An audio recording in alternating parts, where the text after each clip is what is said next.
Blog Show. Blog Show. Welcome to the Blog Show. I am Jamie Mottram from MrIrrelevant.com. This is my good friend Dan Steinberg from Washington Post's DC Sports Blog. We are back for show number 2, and if you were around for show number 1, well, then you know to expect a train wreck every 60 seconds or so. That's right. It's kind of improbable that they brought us back for a second week, but we're going to give you another tour through the seedy underbelly of sports blogs. We're going to give you another YouTube clip of the week. We're going to give you another artisanal cheese of the week. And every time we mention a site that you should check out, we're going to ring that bell. And the YouTubes are going to work this week. We promise. All right, first topic from the sports blogging world, the seedy underbelly of the sports world, as you put it. Joakim Noah is funny looking and people hate him. Go. Well, I don't know if people necessarily hate him, but he's definitely funny looking, and people who have blogs like to point that out. Yes. Via Deadspin, we took a look at Bruin Report Online, where a UCLA message board? A UCLA message board where the fans have taken to photoshopping Joakim Noah's face on all sorts of other characters, whatever. Yeah, and some of my favorite Photoshop jobs were one of him with Jennifer Grey in Dirty Dancing, where they're kind of, on their knees crawling towards one of their seminal moment in my childhood, I assure you. Awesome. Also, Dancing with the Stars, Joakim dancing with Emmett Smith, him with the white face, the powder, like a geisha. Awesome. I kind of liked him as Sanjaya Malakar, because I like everything about Did he have Sanjaya the pony Malakar. hawk? No, it was kind of the weird scraggly hawk or whatever. Star of American Idol. And on the, that's on the funny looking tip. On the hating tip, we don't condone hating Joakim Noah or anything like that, but wearethepostman.com, excellent blog, found all these Facebook groups dedicated to hating Joakim Noah. And a couple of them, just some examples of the names. One is, I want to set Noah's hair on fire. Another, Noah looks like a stressed out single mom. Yeah, I mean, I kind of start to feel bad for the guy. This all came from a Pat Forty column on ESPN.com where Al Horford was talking about Not a blog at all. Talking about these Facebook groups. And I kind of feel bad for him. I mean, all he's trying to do is win a national championship. And if he's like a little funny looking, that's not really his fault. I don't even know how it happened. I mean, his dad impregnated as like a Swedish supermodel. Well, how does Joakim Noah come out looking like that? Weird. The hair is weird. Now, Florida also has a football team. They won the national championship. A little bit on the strength of Tim Tebow, who's now QB1. For those that watch Friday Night Lights, QB1 is the starting quarterback. Anyways, Tebow, rising sophomore. He's got a new site dedicated to him. It's called TimTebowFacts.com. Found it via the college football blog Wizard of Odds. They've got a random Tim Tebow fact generator. Dan, what are a couple of your favorites? Well, I mean, I plugged in the fact generator about 9 million times this afternoon. I really liked the same ones over and over. Tim Tebow can believe it's not butter. Yes, and Tim Tebow can divide 0 by 2. Okay, awesome. Anyhow, moving back to Noah for 1 second, we took a look at the Ugly Four. The Ugly Four was founded by Bitterness is a Fish You Can Catch, another blog. Give me a ring. Nice name. And they picked kind of one ugly player from each of the Final Four teams. That was nice of them. It was nice. And Noah was, of course, represented, and he was the grand champion. But they also highlighted some ugly players from the other teams. Well, the Final Four was Noah, and then a Georgetown player, I don't even know how to pronounce his name. He's so ugly. Said Distarovich.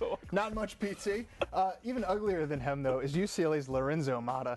I think somebody compared him to, I think it might have been Bitterness is a Fish You Can Catch, a mix between a rat and John Turturro. But the best description was for the final guy in the foursome, Greg Oden, who looks like an enchanted tree from Narnia or the Lord of the Rings or something. Awesome. Well but done. It turns out that you can make a bracket out of pretty much anything, and this takes us to the Name of the Year blog. Name of the Year was founded by some Ivy League guys about 20 years ago. They would kind of find a random weird name in the world and anoint it their Name of the Year every year. This year they made a 64-name bracket, opened it up to the public. They've got more than 200 entries so far, and they're going to announce the winner early next week. And I was one of those entries. My Final Four, if we can show it on the screen here, D. Zeke Ezekowitz, true guy, true name, real guy. He's going up against Kyle Sackrider in the Final Four. Sackrider is a football player at Michigan State. Right. On the other side of the bracket, I've got Fire Quickly Burns. Fire spelled with a PHY for all you expectant mothers and fathers out there taking notes. Fire Quickly Burns loses in my Final Four to one Vanilla Dong.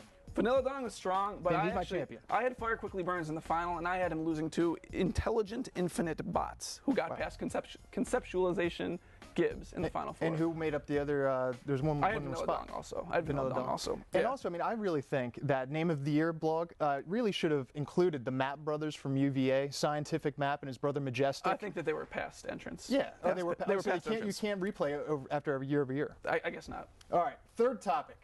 Peyton Manning hosted Saturday Night Live, lit the blogosphere ablaze. But one blogger out there got an exclusive. You won't see this anywhere else but Dan Shanoff blogger.com. One of his readers was in the audience for the dress rehearsal and saw a joke that ended up on the cutting room floor and was not aired. It was Peyton Manning poking fun at Tom Brady and his out-of-wedlock children, as expecting one with Bridget Moynihan. And there was a rumor that there's another one expected with the beautiful Gisele Bundchen, but that has been disputed. So anyways, poor taste or not, it was left on the cutting room floor. And we do want to send out our congratulations to Dan, a blogger who actually got a screenplay optioned about basketball. Yeah, it was about an intramural squad making it into the NCAA tournament. Improbable, whatever. But Dan says that bloggers getting screenplays are the new bloggers getting TV shows. So we were so last week. Cool. Now, speaking of bloggers making news, let's take a look at Dan Shaughnessy from the Boston Globe. Important columnist, has important things to worry about. Very important. But no, instead he's going to take on Curt Schilling's blog, and he wrote a column this week kind of making fun of Curt Schilling's blog and making fun of bloggers in general, in which he had the original idea to say that bloggers kind of hang out in mom's basement with their computers. Haha. Right. I mean, we're on TV. This isn't my mother's basement, is it? Seriously. No. But 38pitches.com was Schilling's blog. He came back to Shaughnessy's attacking column and said that Shaughnessy put his inherent toolness on display for all the world to see, doing more than I could ever hope to do by explaining what a dope he is. Blog war in Boston between Schilling and Shaughnessy. Yeah, and naturally all the bloggers came to the defense of Schilling and fired back at the Globe. Yeah. My favorite was FireJoeMorgan.com. FireJoeMorgan.com's Ken Tremendous said about Shaughnessy, he is a dinosaur who will grow up to be more bitter and miserable than he already is. But tons of bloggers weighed in on this. The Big Lead, for example. Mm-hmm. Ding. Can't Stop the Bleeding. All of these people are kind of firing back at Fan House, everyone. On and on and on. And I love it when, bloggers like Fire Joe Morgan, which is tremendous, call old people dinosaurs. That's always nice of them. And then also in the blog Tony Kornheiser. On the blog war tip, you've got withleather.com versus Sports Illustrated.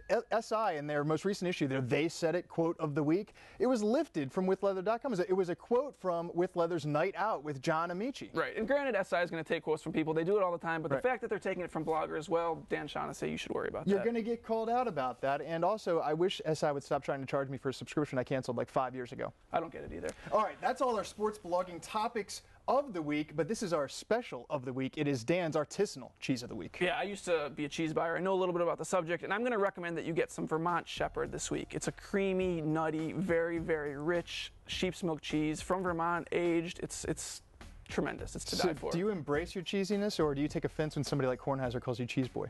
I'm all for it, man, and I'll give Tony cheese recommendations anytime he wants. Give us a YouTube. All right, and foulballs.net also says that your last week's artisanal cheese of the week, not a good pick. You might as well pick Kraft American. It's outrageous. Trust me, I know what I'm talking about. All right, well, we've come to the end of blog show number 2. You'll want to tune in next week to see what t-shirts we're wearing and who provided them with our friends out in there in the blogosphere. But do come back because we'll try hard to make it just like this time, only better. And sending you on your way, it's the YouTube clip of the week via Fan House. It's some German dude trying to break as many bats as he can in 1 minute with his shin. Here he goes. Oh, that has got to hurt. Here he goes, powering through them as if they're made of butter. Nothing is going to stop him. Like I said, as if they're made of butter. Except that one, which definitely looks like it's made of wood. That's the first stand done. Okay, 20 of them down. The next 10 to go. Oh, he's slowing down now. I'm not surprised. That can't be good for you. There's about 30 seconds left on the clock and plenty of encouragement from the audience. Last one left to go. One more should do it. And he's through. Stop the clock. Blog Show Wardrobe provided by WizNuts.com and YaySports.com. Blog Show.